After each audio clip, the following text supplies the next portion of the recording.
I'll enter month 1. You tell me about the affair. I'm crushed in disbelief. My wonderful, amazing wife, mother of my child, another on the way, would not do this to me. I feel disconnected from reality. You say, I want to be with you and work on things. I can't imagine being without you. Of course, I forgive you. I want to work through things too. Less than a week after you tell me, I wake up and you're gone. You've gone to visit him. You need closure. I'm at a loss but continue to push forward with marriage counseling. Month 2. By this point, you've reached out to him 4 times to my knowledge. I don't understand it. You want to work on things. It's all too much to handle emotionally. I broke you, and I can't fix you. I'm just too hard on me, you'd say. I'd swallow my hurt and try to take care of you. You're pregnant. We had lost a baby to miscarriage. My wife needs help. We spend the days together going places with our daughter every day. Anytime I talk about my emotions, I'm having a hard time today. I'm really struggling with the thought of XYZ. You pushing me away. Run away. I wake up to notes from you being gone. Month 3. I continue to find you talking to him. This man, who is apparently more lovable than me, 10 years your senior, with a half a dozen kids from several different women. A man who threatened me and your children if I ever told his longtime girlfriend about the affair. Apparently, he's just hard to let go of. I try to talk to you about the hurt. You tell me if I do, you'll hurt me worse. My only regret is that I didn't get to have sex with him more. Our daughter is born into this mess. Month 5. I go no contact. It seems to cause you to spiral. You want to work on things. Let's give it a go. I haven't been right in the head. I'm so desperate to be with the woman I love and believe that none of this is real. I agree. You move back home 2 weeks before Christmas. We have a wonderful couple of weeks. You don't want to go to marriage counseling anymore, but things seem to be going all right. The day after Christmas, I see that you've installed the Xbox Live app on your phone. You're messaging him on there now, since we changed your number. I ask you about it while you're in the shower. You lose it again. I go cry upstairs where you can't hear. I decide to take a shower. I hear my daughters crying hysterically. I come downstairs and you're gone. I manage to get a hold of you after 8 hours of being gone. You're not coming home for a while. You're going cold turkey on antidepressants. You don't want to live anymore. I call the police. You end up on the missing persons list. I spend 2 days, morning till night, looking for you. You turn yourself into the hospital. Month 6. You spend 10 days at the mental health facility. 10 days. I'm talking to you on the phone, taking care of our daughters, bringing our girl to sit in the parking lot outside the facility so that we can be on the phone, and you can see them, even if from afar. Hopefully my wife gets the help she needs in there. Everything is going to be okay. You come out of the facility and come home. You've made a bunch of unhealthy friendships in the facility. You're texting and calling people throughout the day that you met in there. But I let it be. You're out 2 weeks, and I come home from work long after you've gone to bed to find that you left your phone with the Xbox app open.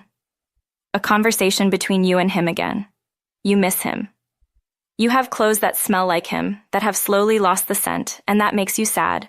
I'm so numb. I ask you to leave again. Month 7. Separation number 2. I want to work on this, but if you ever talk to him again, this is over.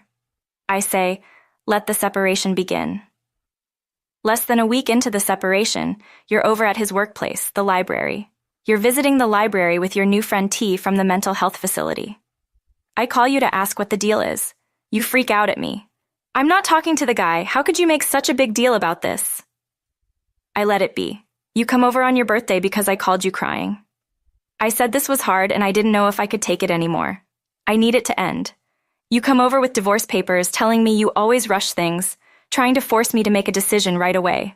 I cry and say, why are you doing this? I still don't believe any of this is happening. You mock me, telling me, if you don't stop crying, I'm going to hit you in the effing face.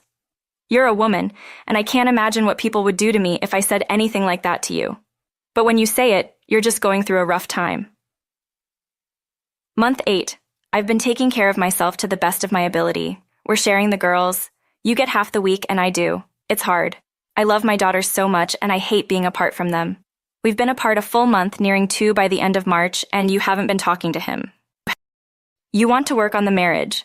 I request that we move to a new city on the other side of the metro area to get away from all the painful reminders and to have a fresh start.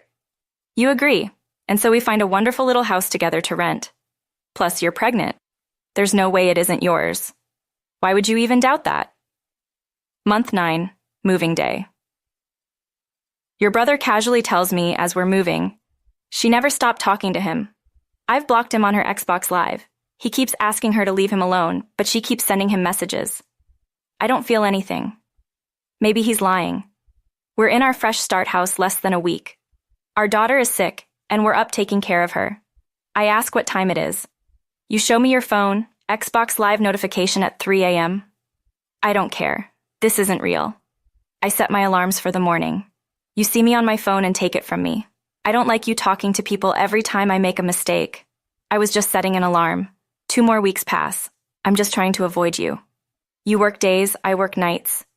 This isn't real life. We're putting the girls to bed. You look all dressed up to go out somewhere. You going out somewhere tonight? I need to get out of the house, you say. I guess I made the wrong face because you stormed out. I find you in the bathroom and ask if you're okay. You tell me you feel trapped, and I tell you I can relate. I explain that it sucks being cheated on, then having to take care of you, not getting to have my own hurt or emotions, chastised every time I feel something. You lunge from the bathroom, begin hitting me over and over. I fall on the bed. You turn off the lights and hit me more. I call the police. You go to jail. Your family calls me. You freaking idiot! What'd you do? What did you say to her to make her hit you? Now what, genius? She's in jail and it's your fault. I just cry. Eventually, though, I lay it all out and yell back. Of course, my mother-in-law doesn't mention all the awful stuff she said to me. She just tells everyone I yelled at her. My wife is out of jail now. The trial is next month. I still believe you have some sort of mental health problem. That's the only way this past year has made sense compared to the last decade. I found her crying in the closet. I asked what's wrong. You never apologize for calling the police on me. I'm shocked. She doesn't care about me one bit. She's cheated on me, verbally and emotionally abused me for nearly a year now, and physically abused me. She's crying not because she can't believe what she's done to me, but because I haven't apologized for sending her to jail. I talked to an attorney a little over a month ago. They want me to take everything you have you pay me alimony, child support, etc. I don't want any of that. I just want this to be over. I love my wife, or who I thought she was. I want to do everything I can to take care of my little girls, but I can't keep letting this go on. She doesn't care about me one bit. She's told me 1,000,000 times she doesn't love me. She doesn't even bother to pretend to say it anymore. I'm a big tattooed man being destroyed by a tiny woman. The only thing I ever wanted in my life. My wife, my family. You know it's all I want, and you hold it hostage over me. I don't want a divorce, but you've never apologized. Never stopped cheating, gaslighting, blame shifting. Never once actually cared. Save me. I'm in hell. Edit. The post is up for 5 minutes, and I'm already getting downvoted to hell. I know you probably all think I'm spineless. Probably right. It's hard accepting that the woman you've been madly in love with for a decade is a monster. Cut me some slack. Don't think on a support group subreddit I'd so quickly get crapped on for being open about being torn apart by someone you want to trust. Edit 2. I've read through as many of the replies as I can. I'm going to try to get back to a lot of you, and I appreciate the PMs of support as well. Last night, I sat down with her and went over the divorce papers and started filling them all out. I'm sticking to it, and if she won't do it amicably, which I'm sure she won't, then I'm going to resume activity with the lawyer. I know a lot will say just go to the lawyer now, but honestly, I'm broke. And the $3,500 for the retainer alone is somewhat out of my budget. My wife is a shopping addict, and we spent $10,000 throughout COVID on marriage counseling. Not to mention, my work has been impacted heavily due to COVID. Update 1. Truly, the end of the road. Today, I guess, was the final day. My daughter wanted to play on mommy's tablet before nap. I get her set up with the coloring app, leave her alone with the device for, I guess, too long, because she started opening other applications on the tablet. Usually she does it when she's bored of whatever she's playing and looks for other games. I go to close out the email app, but before I get the chance, I see a PayPal notification. Curiosity. I guess I opened it, and it showed a payment to her repair partner. She sent 2 payments totaling $165. She's at work. I asked her about it over the phone because we had talked earlier, and she knew I was irritated, but I hadn't explained why. She says, I sent him money because he got sent to jail over a fight between him and his significant other. They were fighting over my wayward spouse, and affair partner's relationship, and I felt responsible. I guess the money was for bail. After she said that, she sent me a series of texts saying, Nope. I told you my main reason for trying to sign the papers yesterday was that I wasn't going to allow me hurting you to continue. It's been one single day since then, and it's happened again. I have a list of 4 or 5 apartments close to work that are 1 bedroom. I'll move out once the papers are turned in so you can have the house and sleep in your bed again. I don't care who gets the chairs or the bookshelf. You can choose what you want more. I'll fill out the financial papers when I get home after I leave work at 4. For the record, since you say you're always unsure where we leave off, no marriage counseling, just plain divorce. I'd still appreciate being able to work tomorrow if you'll allow it. And just to clarify, when I said nope, I was not saying that the communication between me and the affair partner is ongoing. The affair has been over, and now so is the marriage. I will be alone. Do not worry that your kids will have a new stepdad. I will be alone. So I guess that's where my journey with our surviving infidelity ends. I guess maybe I'll post an update once the paperwork is submitted, and then once again. 91 days later. Presently, I'm sad, but more than anything, numb. I love my wife. I worked as hard as I could for 9 months on our marriage.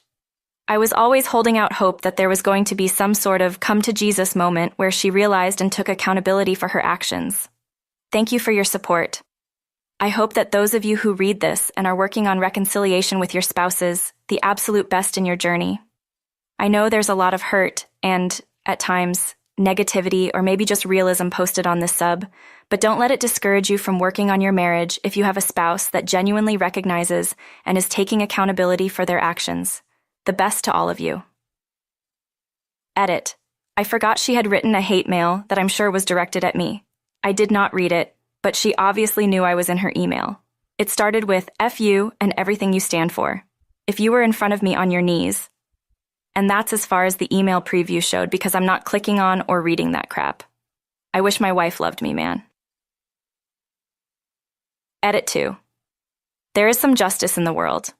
The affair partner got arrested because he and his wife were fighting over the affair, but he also had 2 outstanding warrants in other states.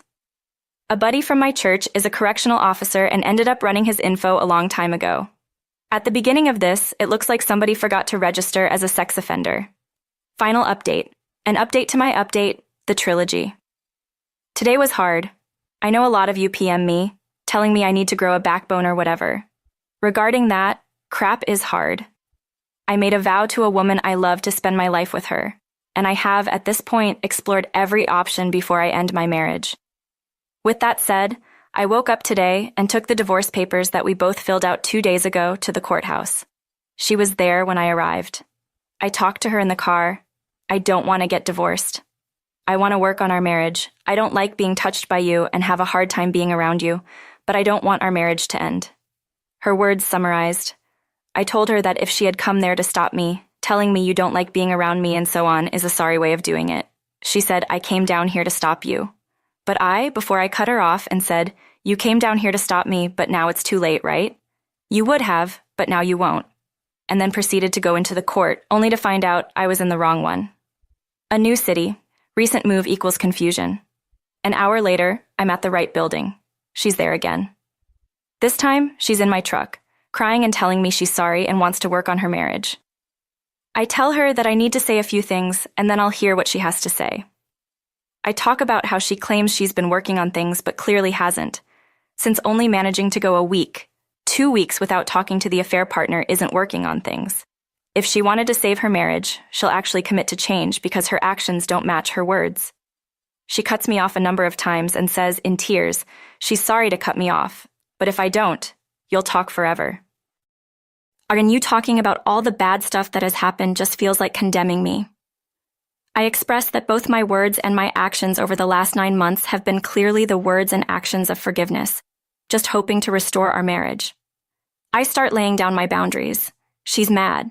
She says our marriage won't work if we have all these rules. I tell her these aren't rules. These are boundaries, and without them, any hope of recovery isn't going to work. I explain my boundaries are simple, and there are only two. 1. No more contact with the affair partner. If he reaches out to you by email, text, Insta, carrier pigeon, or you run into him at the store, no contact. She got in to say she would do whatever it takes to prove she's not in contact with him anymore. 2. The emotional abuse needs to stop. No more saying you want to work on things and then, at the first conversation that mentions any mistakes you've made, say, "This isn't working, we're getting divorced," and chastise me for having emotions. At the mention of the second boundary, she said, "Well, this just isn't going to work then." Immediately stopped crying and got out of my truck and into her car. It's a freakish thing seeing someone that started out a conversation on their knees begging you while sobbing, did not submit to divorce paperwork, so suddenly stop crying and go full stone face. Long story short, I went into the courthouse, filed the paperwork. A few missing signatures led to me calling her to come back, and after everything was properly filled out, that paperwork has been filed. So now begins the 91-day wait period. I'm disappointed because, again, I was hoping that she genuinely wanted to work on the marriage, and this was the rock bottom, Hail Mary, final play of the game thing that made her come to her senses. It wasn't. In closing, today is a numb day, but on the off chance that homeboy reads this, or more so, just to get it off my chest. Edit. There's a number of you that have felt compelled to call out my intentions here. There are unfortunately even more of you that have felt compelled to send quite a number of private messages, beta cuck, spineless, etc. This last year has been hard. We had a miscarriage shortly after, got pregnant, and had a new baby. There was a close personal death on both sides of the family. I understand a number of you won't agree with how long I hung in there trying to work on the marriage. My intro into being a betrayed spouse was my wife telling me, "I've been disassociating from reality. I'm scared. I need help. I've been having an affair." Yesterday, it became physical, and I had a panic attack. I need help. My worldview up until this point on mental health has been very limited. Previously, I've believed depression, in the clinical sense, to be a myth, and anxiety to be for people that can't handle real life. I believed it all to be a fabrication, really. So suddenly, I'm submerged into this world of therapy, trying to understand mental health, break down my former incorrect assumptions. I know now that my wife is in control of her decisions regardless of whatever potential condition she suffers from. I know that despite my best efforts to love and take care of my family through her mental health crisis, she is not beyond taking accountability for her actions. My wife does this intentionally. This has been a twofold learning curve. Hate on me all you want, but I've been doing the best I can. One of my greater fears in the beginning was that I would end my marriage and leave my spouse in the middle of a mental health crisis, needing help and support. But regardless of whatever potential conditions she may or may not suffer from, she is aware of her actions and is capable of holding herself accountable. Now that I've gotten a good education in things previously unknown, I am taking the appropriate course of action. Divorce papers have